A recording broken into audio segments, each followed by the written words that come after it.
Study IQ IAS, अब तैयारी हुई अफोर्डेबल।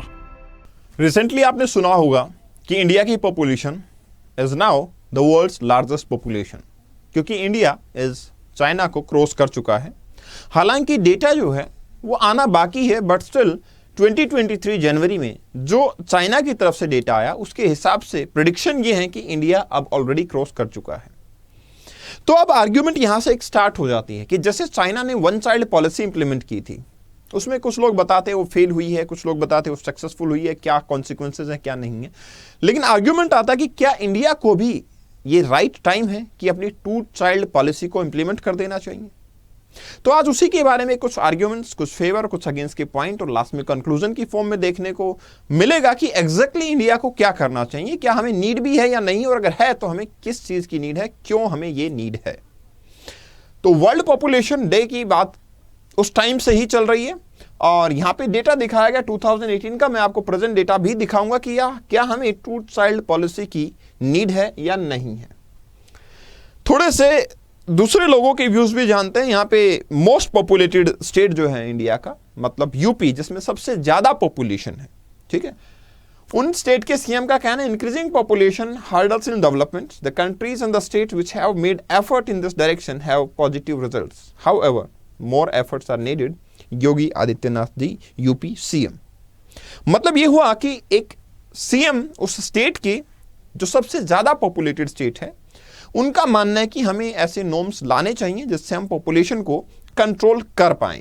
चलिए देखते हैं कि पॉपुलेशन आज के सिनेरियो में क्या है।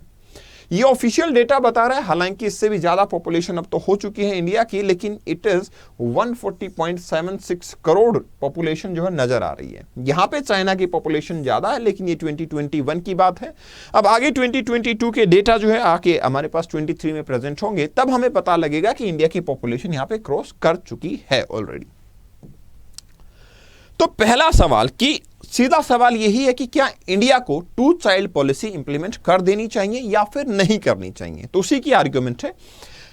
पहली चीज, people are opposing the population policy. और क्यों पॉपुलेशन पॉलिसी को अपोज किया जा रहा है? जैसा मैंने बताया था कि सभी लोगों का मानना है कि चाइना में जो वन चाइल्ड पॉलिसी आई थी, it fails in China as China is facing population ageing due to this policy. पहली आर्ग्यूमेंट ये दी जाती है कि चाइना जो है पॉपुलेशन एजिंग की तरफ जा रहा है, तो ये पॉलिसी जो है वो चाइना की फेल हो गई है। तो if two child policy is implemented in India, India will also suffer from the problem of ageing population like China. ये आर्ग्यूमेंट आपकी दी जाती है। लेकिन देखो, इस चीज के अंदर हमारे पास एक जो आर्ग्यूमेंट इन फेवर आता है वो क्या है? चाइना ने जो वन चाइल्ड पॉलिसी इंप्लीमेंट की थी, इट वाज अराउंड 1980, और ऐसा चलते चलते इन 2015 चाइना ने वन चाइल्ड पॉलिसी हटाई। तो लगभग 35 इयर्स तक चाइना ने वन चाइल्ड पॉलिसी को रखा। हम ये नहीं कहना चाहते कि टू चाइल्ड पॉलिसी भी अगर हम इंप्लीमेंट करते तो हमें एक ट्रेंड नजर आएगा, और वो जो ट्रेंड नजर आएगा 35 इयर्स इज नॉट फिक्स कि 35 ईयर के लिए हमें टू चाइल्ड पॉलिसी को इंप्लीमेंट करना है।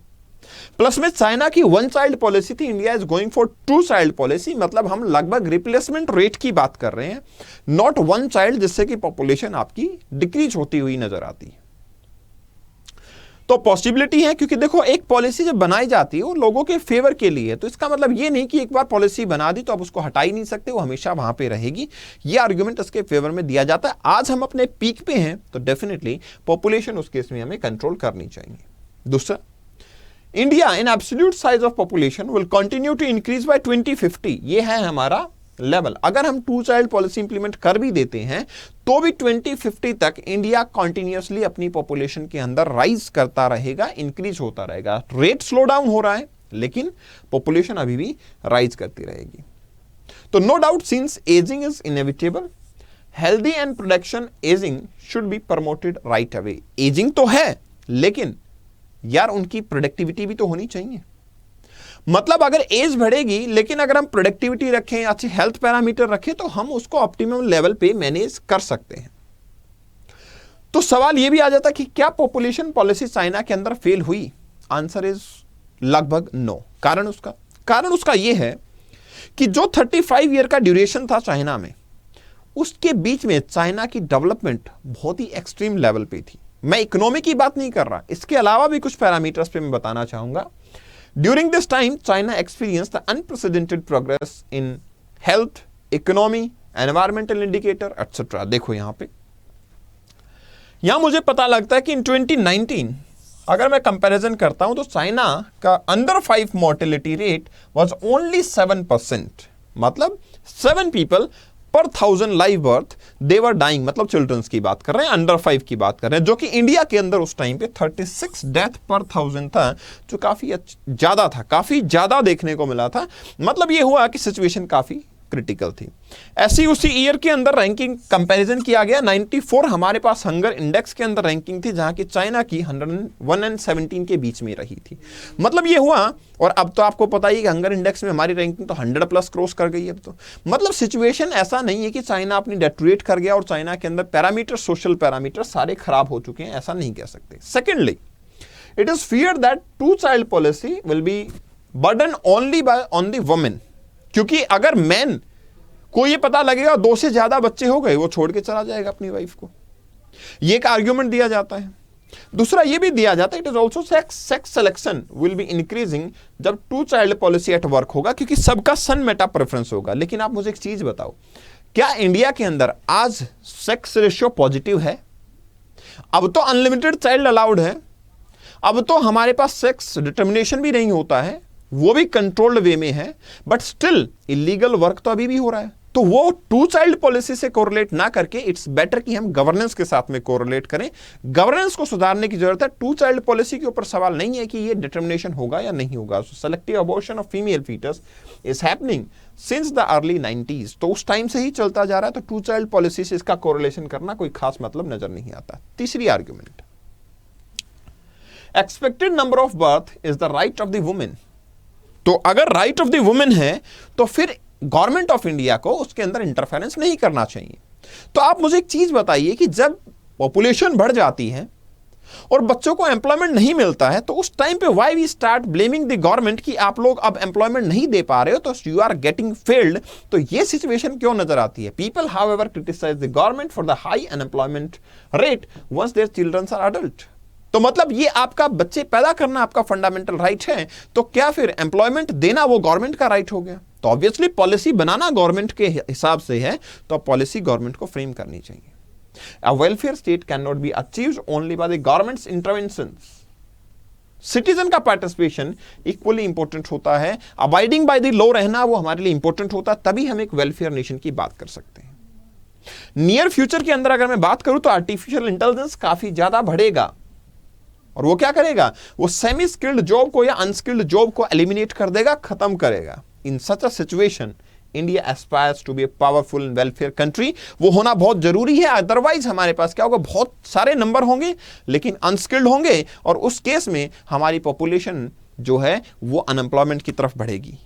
तो हमें सोशल पैरामीटर के ऊपर इन्वेस्ट करना, ना कि बल्क नंबर के ऊपर इन्वेस्ट करने की बजाय हमें क्वालिटी के ऊपर इन्वेस्ट करना चाहिए। This is only possible through per capita investment will be increase, more per capita investment will be there, more beneficially we will be having the human capital, more fully we will be able to utilise the human capital. तो human capital को use करना जरूरी है, otherwise क्या होगा? Quality of human life जो है वो पुअर रहेगी, एंड डेफिनेटली अनस्किल्ड लोग ज्यादा रहेंगे। तो ह्यूमन रिसोर्स जो वर्ड होता है उसकी जगह फिर हम क्या वर्ड यूज करेंगे? ह्यूमन बर्डन यूज हो जाएगा, ह्यूमन रिसोर्स नहीं रहेगा। इंपॉर्टेंट चीज, 4th पॉइंट, ये भी एडवोकेट किया जाता है कि the bigger the size of the population is associated with the higher level of economic activities. No, it is not there. Higher level of economic activity का मतलब होता है पर कैपिटा इनकम भी हायर होना चाहिए। Like you can take example of Singapore. Singapore enjoying very well. Singapore की economy काफी अच्छी चल रही है, वो छोटी इकोनॉमी भी चल सकती है। मतलब छोटी का मतलब वो पॉपुलेशन का साइज कम है। पॉपुलेशन का साइज बड़ा होने से इंडिविजुअल लेवल पे कोई बदलाव नहीं आता ना, इंडिविजुअल तो सफर करता है ना। तो at this level this is true, gross national level तो बढ़ जाएगा, but it may be not ensured to give quality to the individual level. Also given increasing environmental degradation, climate change, the only economic achievement cannot be the goal for India. भाई ज्यादा population से क्या होगा?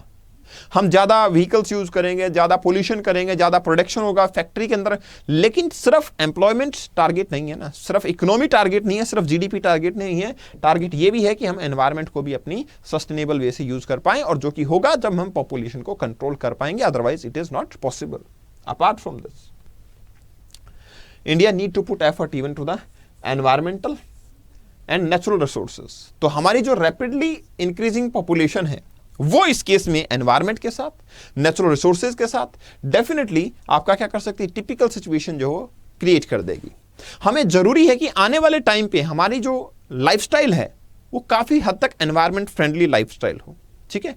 और environment friendly lifestyle का मतलब होता है हमें अपने प्रोटेक्ट करना है एनवायरनमेंट को। दैट डजंट मीन कि बड़ा सा नंबर होगा तो डेफिनेटली हमारे लिए क्रिएट करेगा प्रॉब्लम, क्योंकि बड़ा नंबर इकोनॉमी की तरफ देख रहे हैं हम एनवायरनमेंट की तरफ उसमें नहीं देख रहे हैं। इंक्रीजिंग पॉपुलेशन तो पर कैपिटा कल्टीवेबल लैंड जैसे कि हम बात कर सकते हैं रूरल इंडिया में धीरे धीरे कम होगी, अदर पर्पज से लैंड का एक्सप्लॉयटेशन ज्यादा होगा, तो एक दिन ऐसा भी हो सकता है कि फूड स्कैर्सिटी आए। अनफॉर्चुनेटली जो हम ऑर्गेनिक फार्मिंग की टारगेट करते हैं कि हमें ऑर्गेनिक फार्मिंग पे जाना है, हम वहां पे कभी नहीं पहुंच पाएंगे, क्योंकि हमें फोर्सफुली फर्टिलाइजर्स का यूज करना ही पड़ेगा, और फर्टिलाइजर से एक दिन तो ऐसा आएगा कि हमारी लैंड कोलैप्स होगी। On that day there will be scarcity. Out of 22 bigger states अगर मैं बात करता हूं तो 8 states in the north central area आज भी टोटल फर्टिलिटी रेट से ज्यादा बच्चे प्रोड्यूस कर रहे हैं। मतलब उनका TFR जो है, टोटल फर्टिलिटी रेट जो है, वो रिप्लेसमेंट रेट से ज्यादा है। तो मतलब यार प्रोबेबिलिटी तो अभी भी है कि पॉपुलेशन लगातार राइज होती जाएगी। Most of the high fertility region जो है और द सोशल ग्रुप्स हैं, they are often in disadvantage position. मतलब उनके जो पैरामीटर्स का देखा जाए, चाइल्ड मैरिज वहां पे ज्यादा होती हैं, डिस्क्रिमिनेशन ज्यादा होता है, वुमेन का एम्प्लॉयमेंट लेवल, लेबर में पार्टिसिपेशन उनका कम है, तो ये चीजें प्रॉब्लम में हैं। तो आई कैन से कि high fertility is having a great nexus with the poor quality of life and it should be broken out. क्योंकि अगर हम इसको ब्रेकआउट नहीं करते हैं तो इंडिविजुअल लेवल पे, ग्राउंड लेवल पे देयर इज नो चेंज। हम चाहे $5 ट्रिलियन इकोनॉमी बन जाए या हम $10 ट्रिलियन इकोनॉमी बन जाए, क्यों ना हम 18 या 20 ट्रिलियन इकोनॉमी बन जाए, लेकिन अगर पॉपुलेशन का साइज बढ़ता रहेगा और उसके हिसाब से हम बात करेंगे तो इनइक्वलिटी उसके साथ साथ में राइज करती रहेगी। इट इज नेसेसरी कि हम पर कैपिटा इनकम के ऊपर इन्वेस्ट करें, लोगों के ऊपर इन्वेस्ट करें, उनके टैलेंट को, उनके स्किल्स को, उनको बढ़ाएं। ह्यूमन को एज अ रिसोर्स हमें यूज करना चाहिए। नेशनल फैमिली हेल्थ सर्वे का डेटा मुझे बताता है कि health care utilisation, mortality and nutrition indicators are worse in the higher order birth. जहां पे बर्थ रेट ज्यादा, वहां पे ये सब care utilisation, mortality, nutrition indicator, ये सब वर्स लेवल पे परफॉर्म कर रहे हैं। अगर 2 child policy norms is adopted, it will be completely in alignment with the aspiration of the educated women। क्योंकि एक एजुकेटेड वुमेन के आज के टाइम पे भी एक एजुकेटेड वुमेन के 1.8 ऑन एन एवरेज बच्चे हैं। तो मतलब 2 child policy is equally aligned with it, इसमें कोई हार्म नहीं है। लेकिन जो वुमेन अपने राइट्स के लिए फाइट नहीं कर सकती, एक्चुअली उनका एक्सप्लॉयटेशन होता है उस केस में। तो प्रोबेबिलिटी है कि हमें कुछ नॉर्म्स तो ऐसे लेके आने चाहिए ताकि हम क्या कर सके, अपने पॉपुलेशन को एक मैनेज तरीके से कंट्रोल कर सके। दूसरी चीज, इक्विटी लेके आनी है, सोसाइटी के अंदर इक्वलिटी लेके आनी है, एम्प्लॉयमेंट में पार्टिसिपेशन बढ़ाना है, वुमेन का एम्पावरमेंट करना, तो डेफिनेटली उनको लेबर फोर्स के अंदर पार्टिसिपेट करवाना पड़ेगा, ना कि आपका सिर्फ और सिर्फ क्या होगा, more number of childrens they will be giving birth to, and definitely उनके लिए काफी प्रॉब्लम होगी। Another implication of 2 child policy is linked with the demographic representation. देखो डेमोग्राफिक रिप्रेजेंटेशन में क्या है, कुछ स्टेट ऐसे हैं जिनका की पॉपुलेशन के अंदर डोमिनेंस बहुत ही ज्यादा है। क्यों? क्योंकि नंबर ऑफ चाइल्ड वहां पे पेरेंट्स के बहुत ज्यादा हैं, जिसकी वजह से लोकसभा के अंदर उनका रिप्रेजेंटेशन की बात करें तो वो मिसमैनेज होता है। अब जब 2 चाइल्ड पॉलिसी होगी, कंप्लीट नेशन के अंदर जो डिस्ट्रीब्यूशन होगा पॉपुलेशन का, वो लगभग सेम तरीके का देखने को मिलेगा, एंड दैट्स व्हाई पॉपुलेशन के अकॉर्डिंग जो रिप्रेजेंटेशन होगा आपका, वो भी काफी अच्छा होगा। That will give due importance to the democracy, क्योंकि डेमोक्रेसी में इक्वलिटी का होना, रिप्रेजेंटेशन का होना इक्वली इंपॉर्टेंट होता है हमारे लिए। अगर ये रिप्रेजेंटेशन आती है, 2 चाइल्ड पॉलिसी इंप्लीमेंट होती, तो डेफिनेटली इंडिया इस लेवल पे भी काफी अच्छा परफॉर्म कर पाएगा। ठीक है, ये इंडिविजुअल की आर्ग्यूमेंट है। दूसरा एक और आर्ग्यूमेंट भी दी जाती है कि भाई कहीं 2 चाइल्ड पॉलिसी किसी स्पेसिफिक रिलीजन को तो टारगेट नहीं कर रही। Actually 2 child policy doesn't mean any religion. ठीक है, 2 child policy just talk about the India's development, ये इंडिया के डेवलपमेंट की बात है, इसके अलावा किसी चीज की कोई यहां पे बात नहीं की गई है। इट शुड बी नोटेड कि government is to meet the individuals aspirations and countries level के गोल जो है हमारे पास, ब्रॉड लेवल के जो गोल्स हैं हमारे, उसके लिए गवर्नमेंट बनाई जाती है। एक बार ये गोल अचीव हो जाता है तो फिर उसके बाद में अगर कोई भी प्रपोज एंटी नेटल पॉलिसी है वो प्रो नेटल भी कन्वर्ट की जा सकती है। लाइक चाइना ने यार 1 चाइल्ड पॉलिसी इंप्लीमेंट किया, चाइना ने लेटर ऑन 2 चाइल्ड पॉलिसी पे आ गया, अब 3 चाइल्ड भी अलाउड है, तो ठीक है ना यार कि धीरे धीरे हम उसको मॉडिफाई कर सकते हैं एज पर रिक्वायरमेंट। जरूरी नहीं कि 35 ईयर तक हम आंख बंद करके ही बैठे रहें कि पॉपुलेशन का जो भी हो रहा हम कुछ नहीं कर सकते, हम कुछ करेंगे नहीं। सो प्लानिंग मेथड जो है वो गवर्नमेंट के हाथ में होना चाहिए। आपकी नॉन गवर्नमेंटल ऑर्गेनाइजेशन जो है वो ग्रास रूट लेवल पे काम करें, लोगों को अवेयर करवाएं, बट स्टिल हमारे पास कुछ नॉर्म्स तो ऐसे होने चाहिए ताकि हमारे पास एक अलाइनमेंट जो है हमारे एम की तरफ देखने को मिले, and definitely we will be able to achieve our aim with a great energy and great enthusiasm. इसके अलावा आपकी कोई राय है तो डेफिनेटली आप कमेंट सेक्शन में शेयर कर सकते हैं। जाने से पहले एक इंपॉर्टेंट चीज मैं आपको बताना जरूर चाहूंगा, स्टडी आईक्यू का प्री प्लस मेंस का फाउंडेशन बैच स्टार्ट हो रहा है 20th फरवरी से। So we are going to start 20th फरवरी से अपना प्री प्लस मेंस का फाउंडेशन बैच। अच्छी बात यह कि मॉर्निंग 8 AM से आपकी क्लासेस रहा करेंगी, and the good thing is कि आपका बैच स्टार्ट होगा ज्योग्राफी से, that will be taken by me. मैं आपको ज्योग्राफी पढ़ाऊंगा, बैच आपका मुझसे ही स्टार्ट होगा। एडमिशन लेने के लिए कपिल लाइव का कोड यूज करेंगे, Kapil is my name, live batch you are taking admission in Kapil live, तो आपको डिस्काउंट मिलेगा maximum, and everything will be available. Hand written notes, आपके कॉम्प्रिहेंसिव पीपीटीज, 1000+ आवर के live lecture, doubt session, mentorship, everything, answer writing, MCQ practice, everything will be available in it. मुझसे जुड़ने के लिए Kapil Bhardwaj official Telegram channel को join कर सकते हैं। यहाँ पे जो भी अपडेट्स होंगी यहाँ पे आपको मिल जाएंगी। कपिल.भारद्वाज 2022 ये मेरा इंस्टा हैंडल है, आप मुझे यहाँ पे फॉलो करके जो भी मैसेज है आप कर सकते हैं। Thank you very much, all the very best. अपनी राय डेफिनेटली कमेंट सेक्शन में शेयर करें कि क्या इंडिया को 2 चाइल्ड पॉलिसी की इंप्लीमेंटेशन है। हाँ, एक और ऑप्शन भी हमारे पास में है कि हम अपनी सोसाइटी को खुद से ही ये डिसाइड करें कि हमें इस तरीके की रिप्लेसमेंट करनी है, इस तरीके की सोसाइटी बनानी है। That is also one of the option. आपको जो लगता है डेफिनेटली कमेंट सेक्शन के अंदर शेयर करें। Thanks a lot, thank you very much. Study IQ IAS, अब तैयारी हुई अफोर्डेबल।